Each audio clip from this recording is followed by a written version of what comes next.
Hola, en este vídeo voy a hablar de la evaluación online, de sus limitaciones, pero también de sus muchas posibilidades. Como todos sabemos, la expansión del coronavirus ha obligado a la paralización de la enseñanza presencial. Todos los centros presenciales ahora tienen que desarrollar su actividad en un contexto telemático. Bueno, y han surgido una serie de incertidumbres.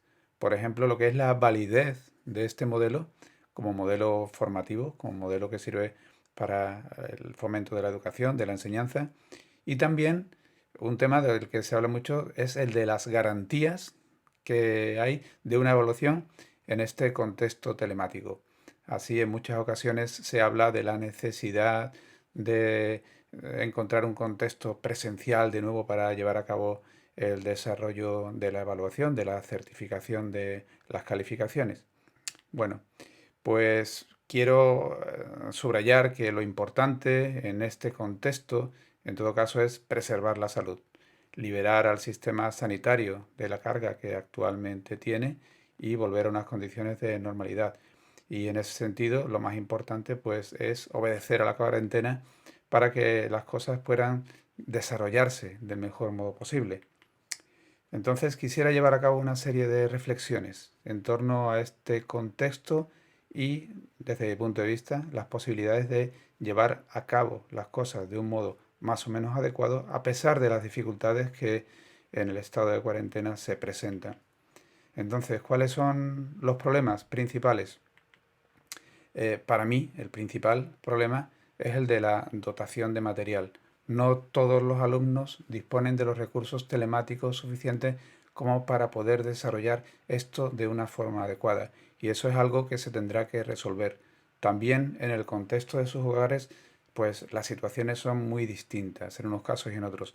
Sí es cierto que hay muchos alumnos que reúnen condiciones para poder desarrollar esto con total normalidad, también es cierto que en otros casos por las escasas dimensiones de la vivienda o por el número de personas dentro del núcleo familiar, pues resulta muy difícil aislarse y encontrar un espacio de trabajo adecuado para llevar a cabo un proceso formativo como con las condiciones que requiere pues este modelo de autoaprendizaje online.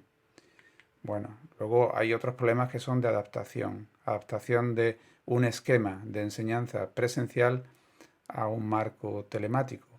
Bueno, pues vamos a tratar un poco de esto. Aquí es clave la importancia que tiene el autoaprendizaje. El alumno no está en el aula y por lo tanto es necesario que fomente instrumentos de aprendizaje que sean propios. Esto implica pues un control de la agenda de trabajo, hacerlo de la manera más racional posible.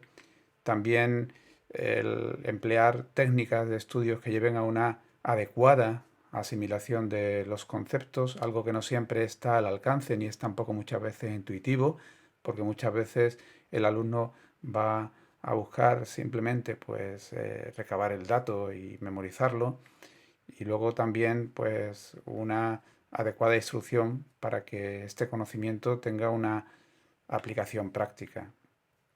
En conjunto, lo que se busca en cualquier caso es el desarrollo de las competencias. Y como digo, pues esto requiere pues un asesoramiento importante por parte del profesor, en este caso online, para el desarrollo del autoaprendizaje.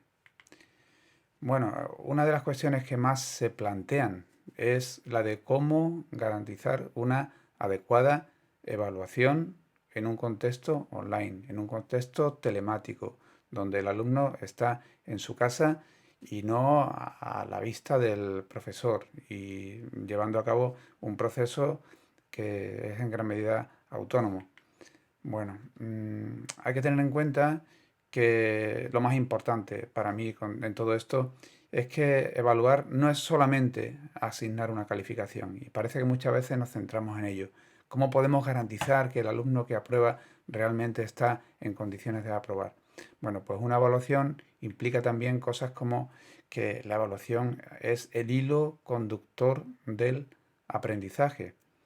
En este sentido, mediante un proceso de evaluación hay que buscar las estrategias necesarias para que el alumno logre esos criterios, el cumplimiento de esos criterios de evaluación en los que se concreta el currículo de cualquier materia, ¿no? Entonces, creo que en este momento lo importante es priorizar la evaluación como proceso de aprendizaje, más que como mecanismo de calificación, ¿no? Entonces, centrarnos sobre todo en cómo hacer las cosas para que el alumno, siguiendo el proceso que nosotros le planteamos, logre un verdadero aprendizaje, un aprendizaje de calidad. Y luego también centrarnos más que nada en la evaluación como un proceso continuo en el cual nosotros vamos a valorar cómo el alumno logra las competencias, cómo desarrolla el aprendizaje.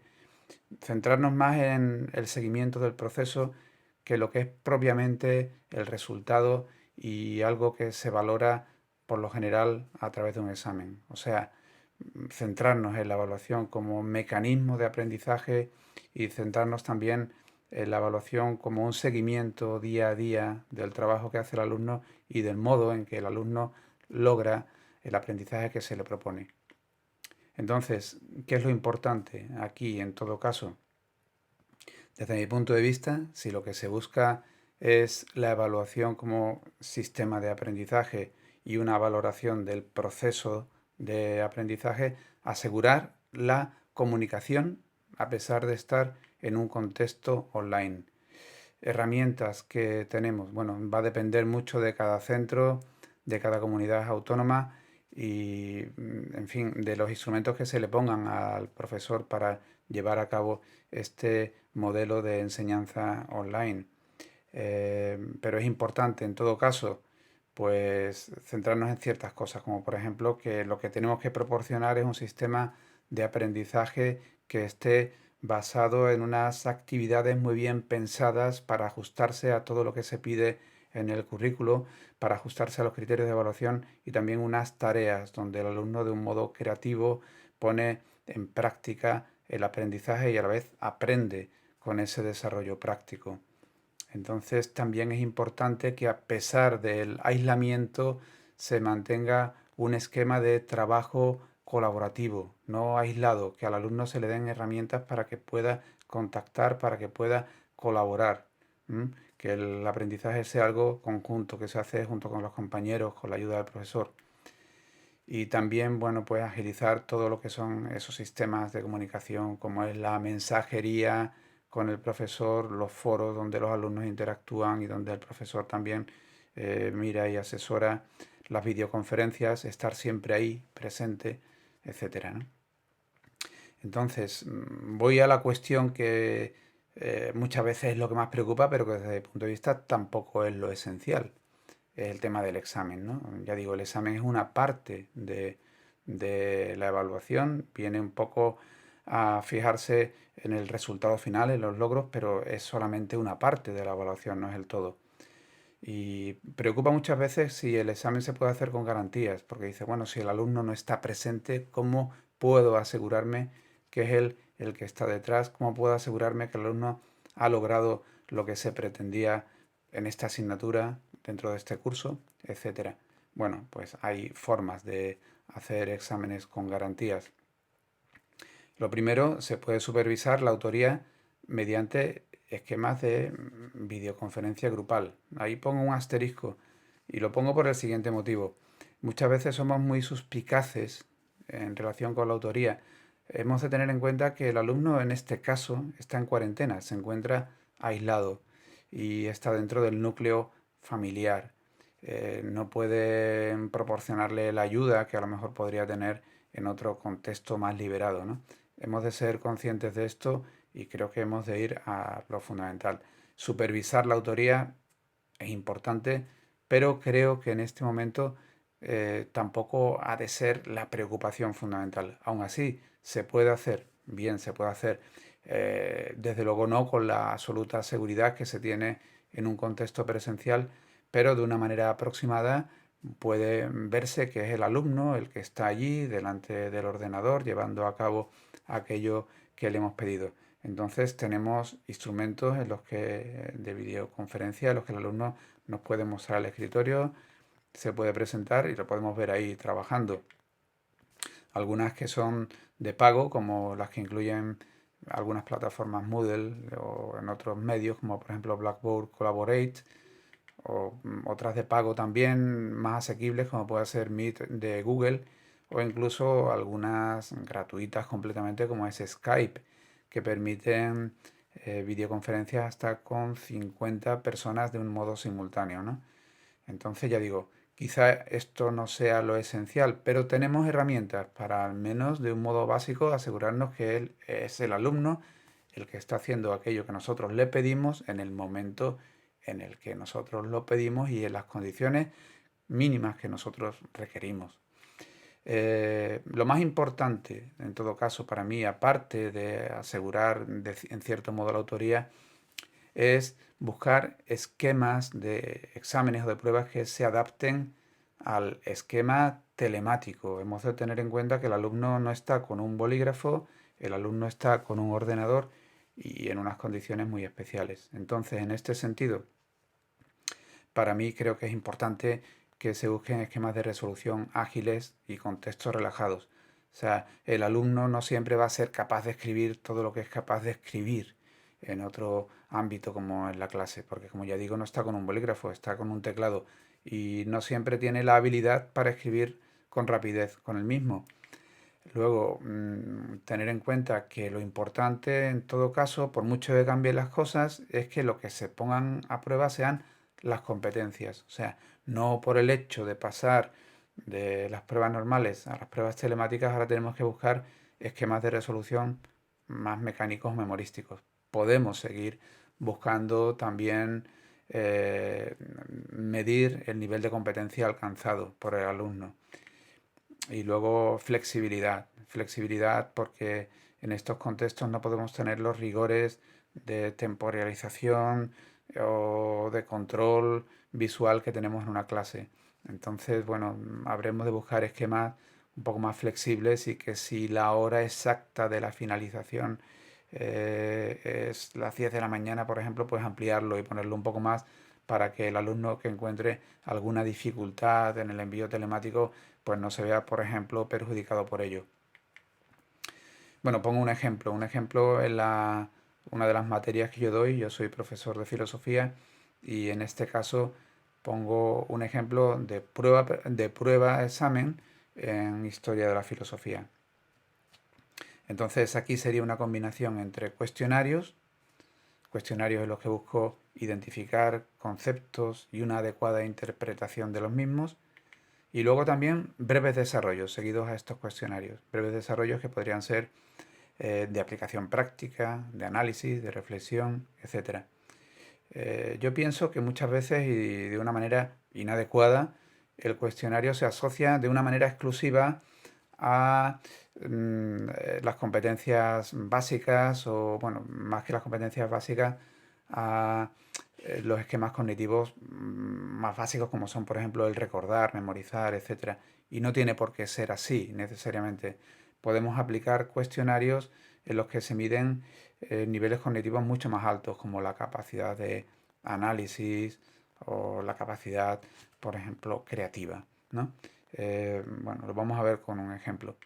Yo aquí pongo una serie de preguntas de filosofía basadas en elección múltiple en las que el alumno tiene que elegir la respuesta adecuada. No son respuestas que el alumno vaya a encontrar tal cual en los contenidos, sino que son respuestas que requieren un previo ejercicio de interpretación y de análisis. ¿M? Porque no se trata de decir cómo se llama este autor o quién fue el autor de tal cosa o cuáles son los principios que él emplea para tal desarrollo, sino que son preguntas en las que pues cabe pues un ejercicio previo de interpretación y de análisis. Bueno, preguntas como estas para mí son válidas para reconocer si el alumno realmente, en este caso que pongo, pues tiene el adecuado control de cuestiones como, por ejemplo, lo que es la filosofía de los racionalistas y la de los empiristas en relación con el conocimiento, sus instrumentos y sus límites. ¿Mm?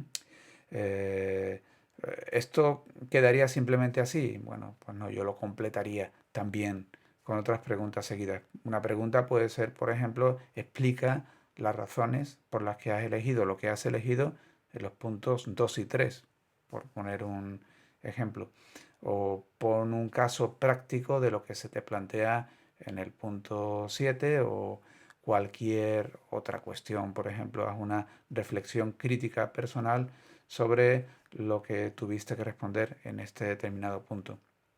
En fin, posibilidades hay muchas. Este es en el caso de filosofía. En cada materia se plantean circunstancias distintas y a lo mejor son necesarios también instrumentos diferentes. Pongamos el caso de que el alumno tenga que trabajar manualmente en algo, por ejemplo, en una prueba de dibujo. Bueno, pues también puedo hacerlo de un modo más flexible y concederle un tiempo para que el alumno lo realice y luego también a través de un envío telemático, como pueda ser un correo y un archivo de imagen adjunto, pues que el alumno me entregue lo que ha estado elaborando en casa manualmente.